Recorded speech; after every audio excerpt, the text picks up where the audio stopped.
啦，點解可以將一個即係雖然佢唔係我女咧，咁阿迪克先生去諗為佢個仔去諗一套仔去講故仔，咁我就諗將個意念咧係擺落去。如果我個兒生女同Miffy 一齊，咁嘅情況係咪即係話阿迪克已經係完成咗佢嗰個理想？其實講個故仔，為佢個兒子去做一個故事，我意念係咁。哦，明白晒。咁啊，所以有 Miffy 同埋呢個咧咁得意嘅 Baby Moon 嘅 crossover 啦嚇。好，咁啊，我出面有個主題嘅就係叫手拖手好朋友。手拖手好朋友，係啦，咁我哋都手拖手嚟呢邊啊，阿 Jam，係啊，我哋好朋友。係啦，咁啊同介紹下呢位啦，咁啊呢個咧就係阿 Cody， 係 Cody 呢個設計又點樣㗎？咁其實就係講翻一個點樣整翻得靚嘅大個，咁其實將小朋友，即係我用小朋友角度睇翻，咁其實好多新整好多嘢喺個大個上面，咁就呢啲比較亂啲，就比較難搞，跟住整好咧就完整啲，其實就係整好仔出嚟。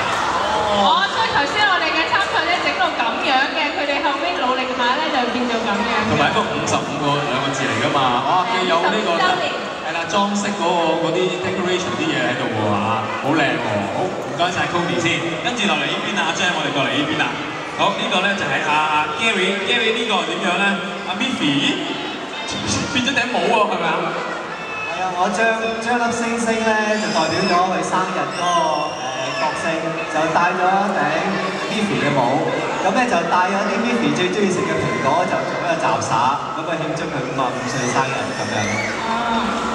令個成件事再動感咗係嘛 ？Miffy 原本係應該係呢個位㗎嘛，就變咗頂帽個位一個 crossover 啦。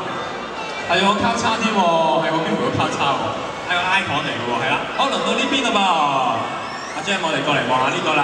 阿 Lam Pay 係啦，你好，呢個係點樣嘅呢個設計？咁我個設計咧，我係因為我都對 Miffy 個交叉水好有印象啦。咁我本身畫啲女仔嘅，咁我就將個交叉水加入我個女仔度咯。咁另外你見到嗰啲 background 咧，格仔、磚地同埋呢啲窗花，其實係香港嘅特色咯。咁我就好想加入香港，因為 Miffy 嚟咗香港啲路，咁慶祝55歲生日就係一個香港人嘅先嘅 background。係喎，呢個係啲老香港嗰啲好舊式嘅窗。我喺呢度揾到徐小寶嘅特色。係喎，係啊，兩樣嘢都有齊晒喎嚇。